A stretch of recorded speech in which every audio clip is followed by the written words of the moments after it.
This episode of Spartan Up is brought to you by Athletic Greens. Ensure your body gets the nutrition it needs. Athletic Greens has a special offer for our listeners. Just go to athleticgreens.com/Spartan, and then when you place your order, they'll send you a free travel pack with 20 individually wrapped packets. That's a free offer just for our listeners. Welcome to Spartan Up Podcast. We're at Dodger Stadium. This is where our next guest's son hit his first ever Major League hit. Pretty incredible guy. Peter Jackson, powerful business person, powerful parent, and he talks a lot about perseverance, how to hang in there, how to be the long odds person that achieves success where so many people can't. Speaking of which, we've got Colonel Nye. Long odds. We got Johnny Waite. We got Safra. We got Joe Short DeSantis, odds. who's all about the long odds. We got our producer, Marion, and her production assistant, Andrew, who is awesome. And check it out. Awesome. Peter Jackson. You got to see this.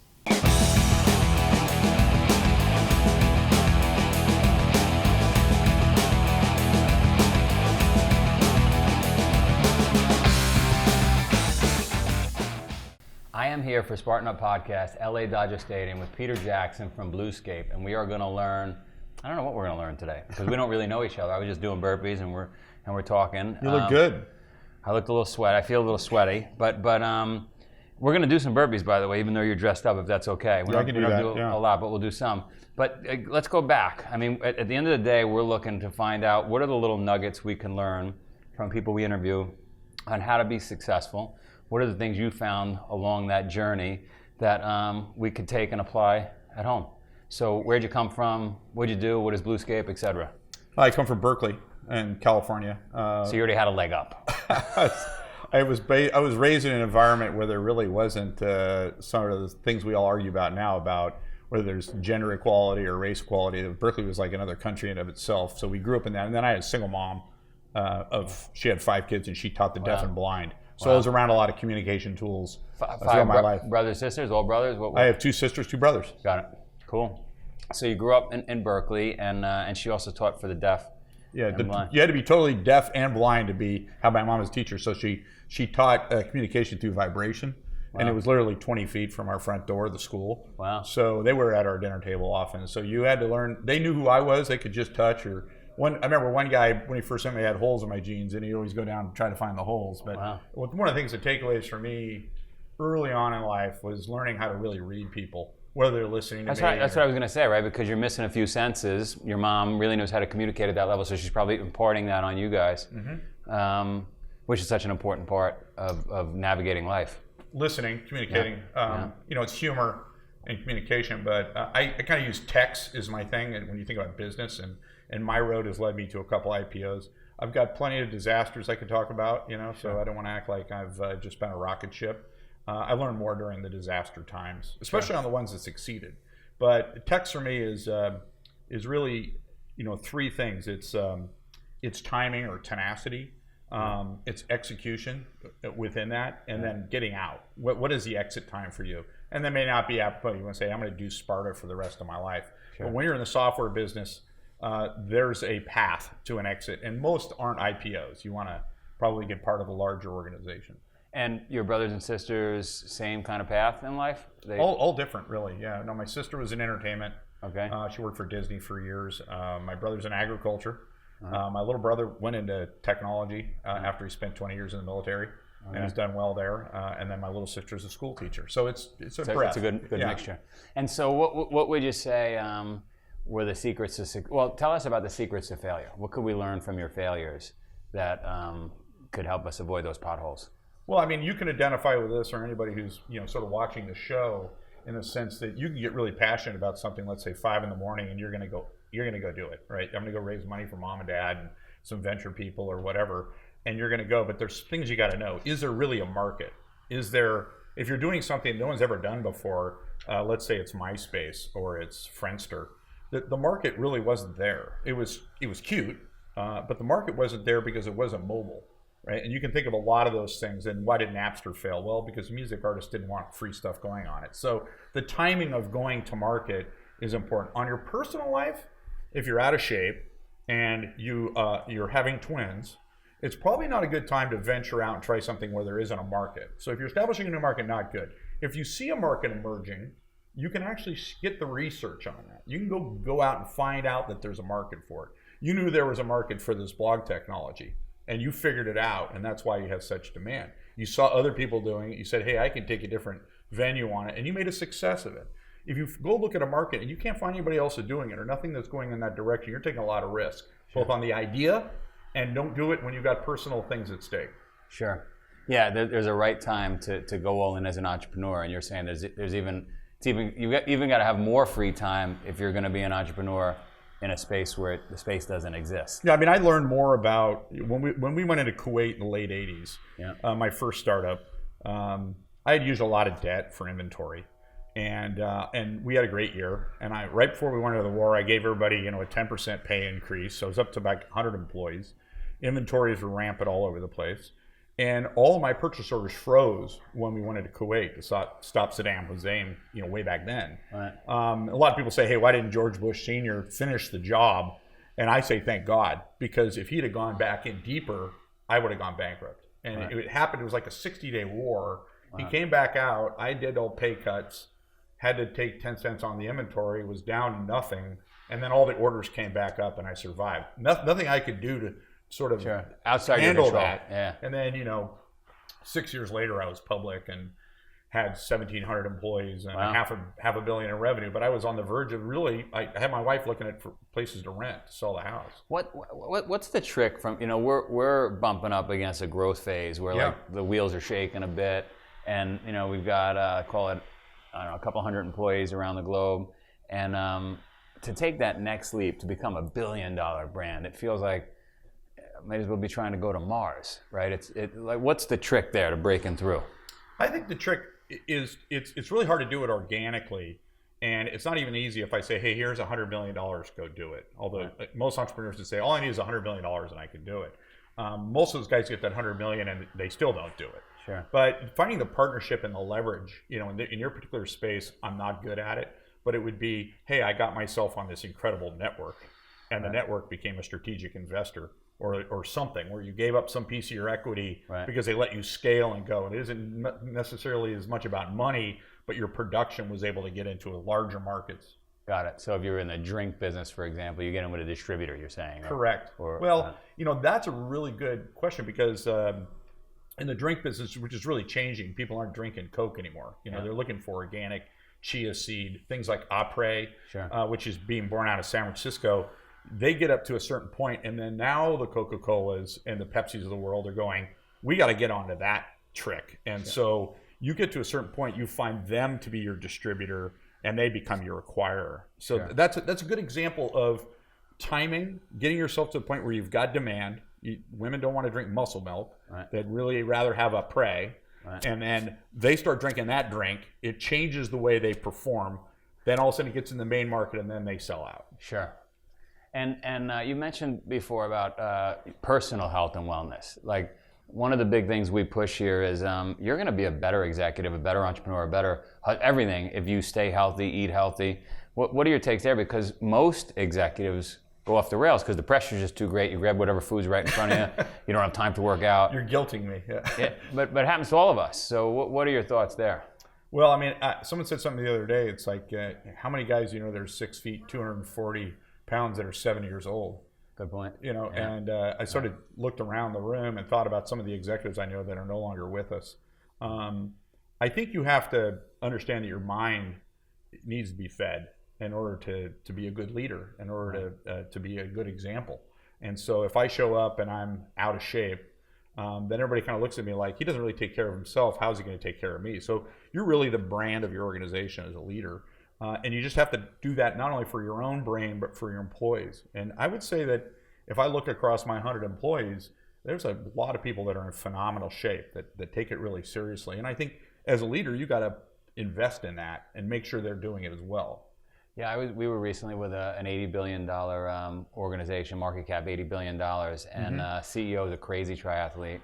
The people below him are out doing Spartan races and CrossFit and you name it, and it just permeates the whole organization. And I think, I mean, not self-serving when I say this, but like it just felt like that place was humming because that was ingrained in the culture. Story. Yeah. Yeah, I think, for me, leaders that, usually you find the leaders that are not pushing that agenda. You know, my first startups, I was talking to the real estate guy. I want a full court basketball court. I want a sand volleyball pit. I want lockers for everybody. I want a weight room. Right. I want all that stuff.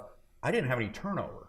You know, people were used to the regiment. Sure. And you couldn't play basketball at halftime unless you signed up. Only 10 people could play. Right. And no one could sign up for you. So everybody was getting to work at 6 in the morning because they wanted to play at lunch. So, I mean, you can build things into it that make it so that you don't have turnover. In San Francisco, we have massive turnover. And we put drinks in the kitchen and cooks, and everything's paid for, and we'll pay for your Ubers. They're doing everything to keep you from leaving.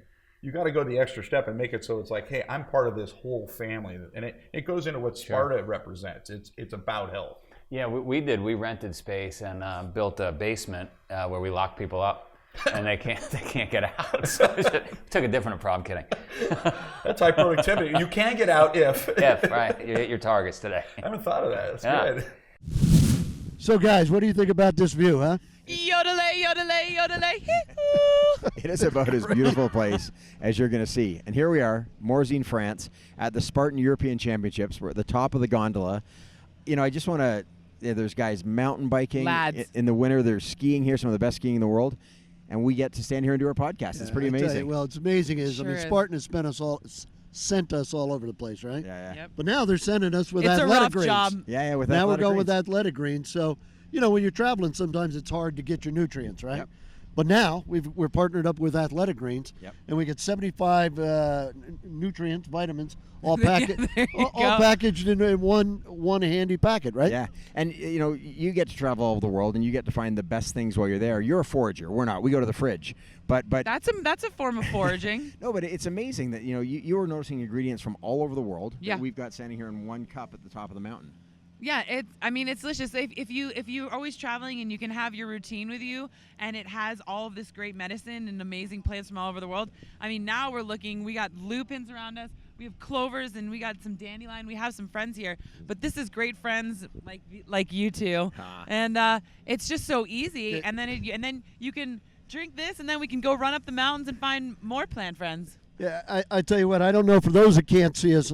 We are standing right on the precipice of this ski slope here, and as we were talking about 25, bikers, mountain bikers came up, looked over the ledge, took one look, and said, "Nope, we're going to go down another. We're going to go down." What we saw 5 minutes ago was a guy with a paraglider jump right off here. Yeah, they're gorgeous. But this is kind of this is Mecca here. Yeah, to the Athletic Greens, what makes these really special is this wasn't just thrown together overnight, right? Nutritionists, doctors, naturopaths, right? Yeah, and maybe people who actually taste test these things, right? Yeah, but they've been putting together for about 10 years. It took them to come up with this formula. And so they've ensured it. What separates them in the market space is that they've got the 75 ingredients. Yep. So this is a supplement raw natural ingredients. All raw natural ingredients. Yeah. Yeah, it's just wonderful stuff. Rhodiola, chlorella, spirulina, slippery elm, got some reishi in there, some mushrooms, our fungi. And I don't know if this is responsible, but you say you've been taking it about a month, Johnny, and I know that you're looking a little slimmer. Yeah, I don't. Yeah, Johnny, I don't want to say this good. is how I've lost the weight, but it hasn't hurt. It hasn't hurt, and Turtle, the thing you is look too. good too. But I got to drink. But some you more. look what we eat through the day. Some of it's healthy, some of it's not. And I'm just cutting down on what I eat. But the nice thing is, I don't need to cut down on this. I get excited about it. I look forward to it in the morning. And that's, I've drank greens for a lot of years, and a lot of times you have to sort of force them down, and that's not the case with this. I look forward to it. And if you're going to skip breakfast, skip it with this. Yeah, so cheers to you guys. Join us in the mountains. Morzine, France. Cheers. This episode of Spartan Up is brought to you by Athletic Greens. Ensure your body gets the nutrition it needs. Athletic Greens has a special offer for our listeners. Just go to athleticgreens.com/Spartan, and then when you place your order, they'll send you a free travel pack with 20 individually wrapped packets. That's a free offer just for our listeners. We are back, and we got to dive in a little deeper. Let's talk about your latest venture, Bluescape. Mm-hmm. What is it? How can it help us? What can we learn from it? I guess the best way to start to get everybody to understand it, since it's like, I remember when I got my first iPhone, I missed my buttons. I got to move stuff around with my fingers. Yeah. And so the idea behind it, I'd love to say it was mine, but it was done by more scientific people. They sort of said, hey, why can't you take the equivalent of an iPad, make it the size of an enormous screen, and have everybody write on it around the world at the same time on a project? So you can name these Bluescape workspaces a different workspace. So it could be Sparta talking to Peter Jackson. Here's the contract he signed. Here's the editing we did. And it's all lives there. The video will play on it. You don't ever have to go to a file, a tab, or a folder. And so it basically is it actually a physical screen? Yeah, well, it can work on your phone today. Okay. But you can have an infinite amount of people working on the same project at the same time around the world. So, but isn't that a Google Doc? No, that would be just one document. You can put the Google Doc in it, but you could also be running a video at the same time, all simultaneously. Everything to do with you and I and the business dealings we have can live in. A better example is the movie Frozen. You know, from beginning to end, the Star Wars movies. They actually start with where are they going to film it, what's the texture they're going to use, what are the characters, and those are all canvases. And it's an infinite wall. It's 7 miles long. You can't possibly use it up. No one ever has. I think the most we've ever had was 4%. So our biggest customers are the Paramount, Viacom, Disney, Warner Brothers, and then we also do the federal government. So if we have a race, for example, here, there's a whole bunch of people collaborating on that race. We've got production issues, we've got marketing it. All sits right in one place. Yeah, and everybody boots it up. And then when you're looking, just simply, you'd go to what's the canvas, which is the area of this is the race in LA, this is the race in San Francisco. You just hit LA. Everything that's going on is in there. Everybody's iterating. So gender-wise, it's neutral. The guy can't dominate the conference room. If you're speaking a different language, you can actually iterate within it. You can add Post-it notes. So think about when you look at a whiteboard, you come in and it says don't erase, and it's got all this iteration all over it. That becomes a digital board that's shareable to an infinite amount of people. Wow. And what if we didn't have the big screen? Then we just use our computers to... Yeah, like New Balance makes all their shoes without the big screen. They just do it in an iPad environment. Got it. And everybody is just able to swipe and... Yeah, so we have like Olakai sandals are made in them now. Like I mentioned, the federal government. We've got a lot in the movie entertainment business. And in the real estate sector, you come in, hey, here's the neighborhood you want to look at. Here's the house. Let me show you the last 5 prices. And it's all sitting in that environment. And let me just share it to you at the end, you know. Who organizes that environment? The people collaborating? You could do it. I could teach you in 5 seconds how to do it. You just simply drag everything you're trying to do about a project in. Then you push it like this and say, I'm going to name this canvas, real estate in Toronto. Or resorts in Toronto on lakes. And then you'd hit that, and then you'd be able to share that document to people infinitely. The funny thing, I don't know if it's funny, about what you've created, did it exist before? Does anybody Do I have to laugh? No. Does anybody have, this is a brand new market you've defined? The market, it's a good question because the market wasn't defined. In 2016, the market for this was zero, 180 million last year and 5 billion in 2 years. So the market came and it took $100 million worth of spending before actually everybody started signing up for it. Sure, like the original Xerox. Nobody knew what a copy machine was, and then they... Yeah, and if you got enough money and you can last long enough, like if MySpace could have lasted long enough, maybe they would have been okay. Facebook. Yeah. Sure. So we talked about life a little bit and how challenging it is to juggle all these things in your life, family, work. It sounds like this helps run your business a little more easily. Well, I mean, right now you've got things like Regis and WeWork, and you're remote all the time. I mean, you're living around the world, and I know your schedule is just crazy, but you're trying to iterate and edit and do all these things with people in different places. And so putting everybody in the same place at the same time is even more powerful today than ever. And collaborating and saying, some people are working at 2 a.m. while you're, maybe somewhere else. And so it's a way to take something that takes, 9 months and bring it to 3 months or 3 weeks down to a week. And so it gives you inevitably more time or ability to make more money. Or live your life. Which is sometimes important. Take a breath. Let's talk about the challenges you had building this thing. I would say all of my startups have been challenged. You celebrate the day you get funding. And then you make promises that you're going to hit certain watermarks because you're trying to get those investors in. And inevitably, until you get into your later rounds, they know you're full of what, and you're like, trying to go. So you feel like you're failing a lot of, I think, most of the time. Until it gets into that viral space where it's going, and then everybody says you're a genius. When you're down here and you're struggling along, there's a lot of headwind at you. Your family, your friends are doubting you. Your visa bill's getting bigger, and so when you have those headwinds, is when you have to really second guess where you're at and try not to become weaker. And you need mentors. You know, when you're going through that, and every one of these startups I've done, I've been fortunate enough to have an incredible mentor network of other CEOs that have, you know, the one I'm in now is 7 of the 12 are billionaires, and they've done this and talk about their pain stories. Scott Cook, who did Intuit, went to Procter & Gamble. It didn't work out, but his wife worked out, and she got promoted. Right. And then he went to San Francisco, worked to Bain, and that didn't work out. So he decided to make a checkbook in his garage. And then when he came home, all the savings were gone, and his wife's like, "What's going on?" And he's like, "Hey, I made this checkbook. It's electronic." And he got an order. He finally got an order for it, and that became Intuit. And so Scott, ironically, having not worked out at Procter & Gamble, is now on the board of directors there. But he was just a moment for him that he was able to achieve something when everybody says you couldn't, and he persevered. Sure. But he's a mentor to me that says, "Hey, fine, you're going to be fine. It's just going to take a little longer. You know, identify the market." And those mentors changed all the world to me. Wanted to just throw out really quickly, like, long odd things, or what guys like you and I do, or the people that are watching are thinking. You can do long odd things.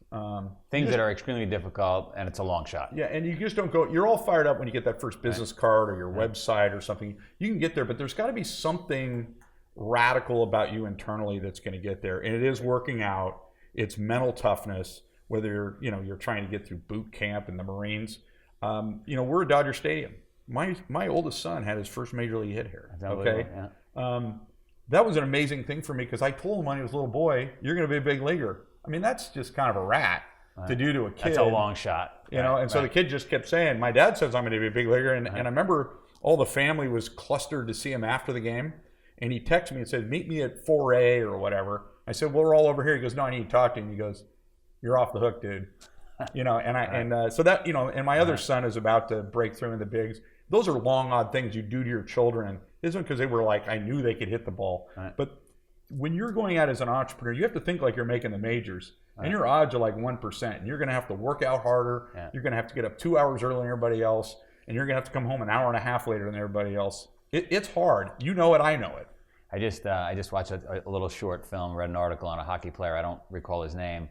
And he said he remembers in a little, when he was young in hockey, and he was listening to the coach, and the coach said, "Just so you know, there's a 1% chance you'll even make it to here." And he thought, wow, I'm only on one team. There's 10,000 teams. Like, there's no chance. But he put his head down, and now he's in the NHL. It's a great story. Right? And they tell that to a lot of kids, too. And you always hear them once in a while. You run by a kid after that, and they always go, "It's kind of cool that I'm in the 1 percentile." Yeah. They got that swagger. Sure, know? Yeah.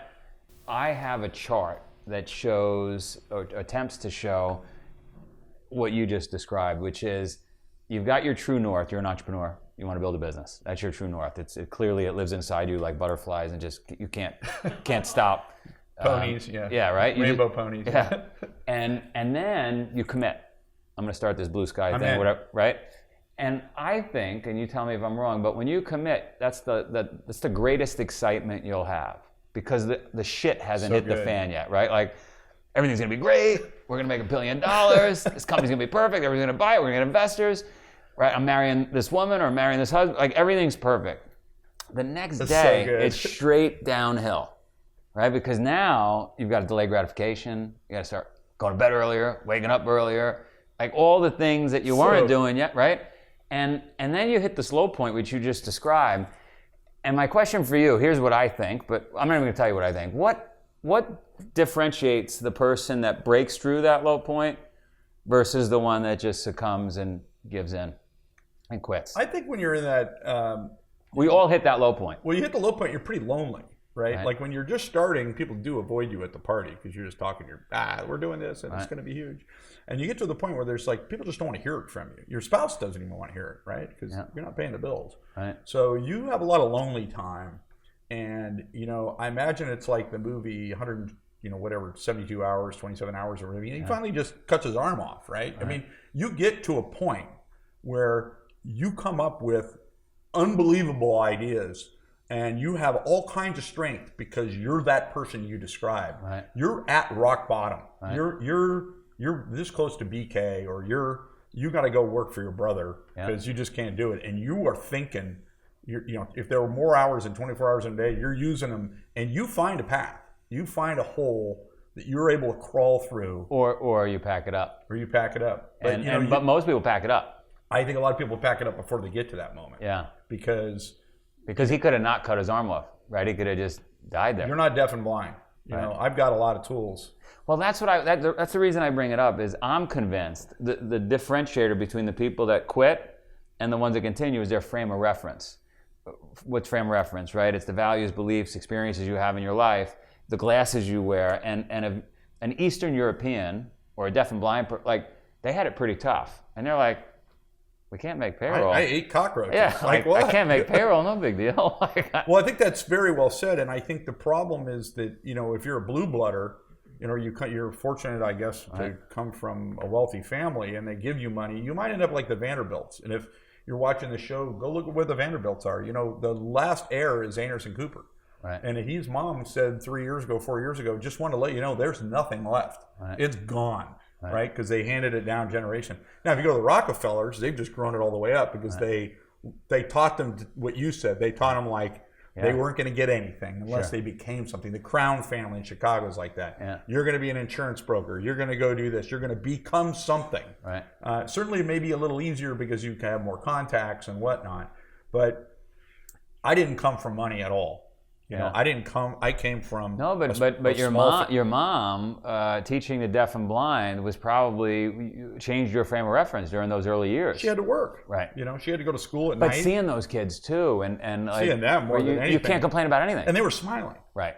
They didn't know any better, right? So whatever you come from, and your success is not that you go get a private jet or I get a private jet.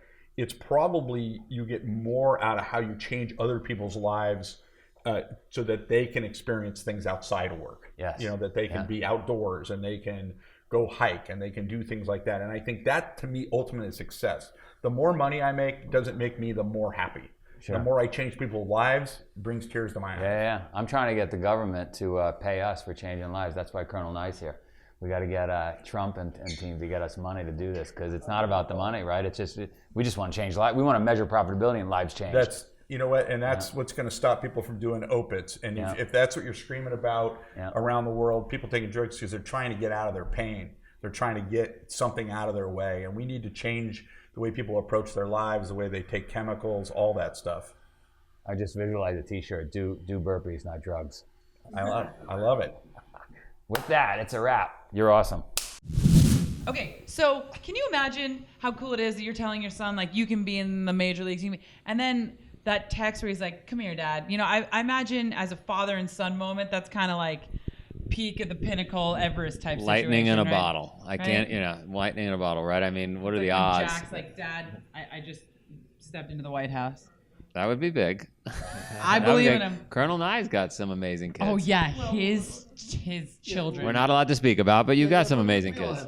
Smartest people ever. I don't have kids. But listen, the seeds are my kids. He talked about long odds, right? Yep. And the chance of your child, especially when he's small, 5, 6, 8, 10 even, that you're noticing that he has potential to make it to the major leagues is minuscule, right? So he knows that. But go ahead and tell your son you're going to make it. That's that can cut both ways, right? Mm-hmm. That can be that you're giving the kid positivity, that you're raising him up. Or you're setting expectations in the bar way too high, right? Yeah, I was thinking that as well when I was listening, and it's not to say don't encourage them, don't put that expectation out there, because I think without that belief, there's zero chance. Like if you're told you're never going to make it, you're not going to make it. But I think the important piece is that there are a lot of parents who tell their kid you're going to make it, fill in full belief, and maybe the physical just isn't there and they don't get there. So I think it's important to do because it's going to create the possibility of it. But it's also important that doesn't become the only metric by which they measure their success. His other son, like he says, is about to break into the majors. He's in the minors. What if he blows out his knee next month? Knock on wood. I don't want to jinx anybody. And your whole life you've spent. You were that guy who didn't get there, right? So who cares? But that whole journey there is going to be an epic Peyton journey. and Eli Manning's brother. Well, sure, yeah. I think I said this on another podcast, right? But abracadabra means I create as I speak, right? Yeah. So you might as well. We all create our own stories as we walk on this earth, and it's like what walk happens, to the great. So you speak and you create what you want to do, and it doesn't happen. What happens then? Great. Well, then you've had an epic journey on the way, thinking that you are going to make it, and the people you meet, and where you go. So you're having a party, and then I was having a conversation with Fine, forget it. I'm not even going to tell this story because I'm being made fun of. No, no story. No, No story. No story for you. That had nothing to do with you. For those of you listening, Johnny was just referencing the soup Nazi from Seinfeld. There you go. I sure was. No, but we're No not. soup You for and I you. aren't disagreeing. We're not disagreeing. We're saying the same thing, which is that go out there, set that goal, go after it, but understand that it's not only if you achieve that goal that you're successful. Enjoy the journey. The journey Enjoy who is you the become thing, along right. the way. Yes. Got That's it. all I was saying is if you say to your son, if you don't go to the major leagues, I'm disowning you. That's very different than saying you're someone who could go to the major leagues. You could honestly do it. I believe you're the 1 in 1,000 kid who could do it. Just like you're the 1 in 1,000 kid who could do anything. No, and so I say to my Boom. kids, just to your point, I'll say, listen, you're either going to be an NFL player, you're going to win a gold medal, or be president. This way, you give them options. There's plenty of choices, like a buffet bar. Let's pan. I'll let you But talk. Then I Johnny, want to pan back. To your point, in the military, lots of plans. You write plans all the time. You got plans for everything, right? And so when you go into battle, it's a plan. But the mindset or the phrase is, it's not the plan, it's the planning. Yeah, right? sure. It's because the planning is the training. The planning is your mindset, getting you ready and ready and ready. So when something happens to that plan, you're ready to fall back into another planning process. Sure. And You're not stumped. Tell them about and you Gawa. know where to go. That's What fair. about Gatwa? Well, But that's a very good basic. that's a We good won't- transition we'll get to that. what he created now as a business. 100%. Yeah, and that's what I was going to say is in parenting, he had a lot of great parenting things, but he's a very successful guy in a million ways. And I love Bluescape. I love this project he's working on, a planning environment, right? And it really is Collaboration board. yeah, Right. and but way beyond. So we've got Zoom, we've got Skype, we've got all these things. We got Google Docs, we got that you can sketch on. But as he said, it will pull everything together. And the thing that blew me away is he said you have people all over the world working on it. You've got every single aspect put in there. And he said, yeah, we figure that it's about 7 miles long. Literally, if you pan across a television, it will go 7 miles. He goes, most anyone's used was 400 feet or whatever, right? Right. Wait, I don't get that. In other words, So- if you kept swiping to the right, it would go on for 7 miles. So in Infinite other words, screen. For a big project. you could never use it all. Just like you could never use all of your human potential, but you might as well try.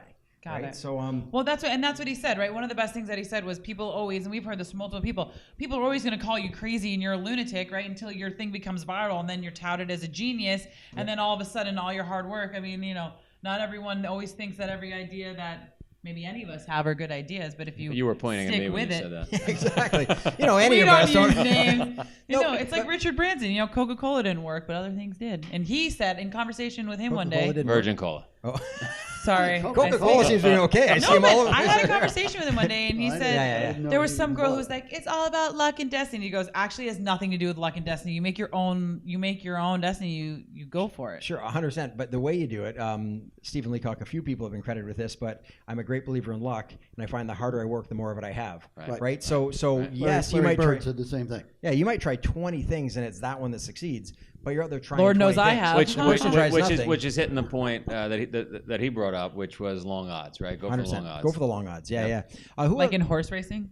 another guest that we had recently, and I'm trying to remember who it was, said, "Be audacious in your aspirations." Yes. That's huge. Shoot for the stars. Or they say shoot for the stars, at least you'll get to the moon. Yeah. Be audacious in your aspirations, because why not try and achieve that thing that maybe you're the only person could do? Or set yourself or differentiate yourself, right? And then have that brilliant idea and follow through that. Joe always says, and we all have ideas, but you have to do it and you have to stick through it when it's hard and when it's not fun and when it's not sexy and when it's not whatever. And then when you get over that little right before you quit and fail and fizzle out like everyone else, then you do it and then you're like, boosh, glory days. And with And I have a that, great idea, and I want we're gonna Tim to go take us out. Oh, To wonderful. where? Thank you very much. So if you'd like welcome. to hear more about Peter Jackson and success and failure and startups and Bluescape and the rest Long of us, odds. and long odds, go to Spartan Up. nope, Podcast. Spartan.com/podcast. No. Yes. Spartan Spartan.com /podcast. /podcast. Yes. This episode of Spartan Up is brought to you by Athletic Greens. Ensure your body gets the nutrition it needs. Athletic Greens has a special offer for our listeners. Just go to athleticgreens.com/Spartan, and then when you place your order, they'll send you a free travel pack with 20 individually wrapped packets. That's a free offer just for our listeners. Thanks for listening to another epic story of success. If you like our show, be sure to tell your friends about it. We want to hear from you. Just leave us a comment below if you're watching on YouTube, or if you're listening, go to Twitter and find us at Spartan Up Pod or Instagram at Spartan Up Podcast, and let us know what you think. Then go subscribe on iTunes, YouTube, Stitcher, Spotify, wherever you listen to our show. Spartan Up is brought to you by Spartan Race. To find a race near you, visit Spartan.com.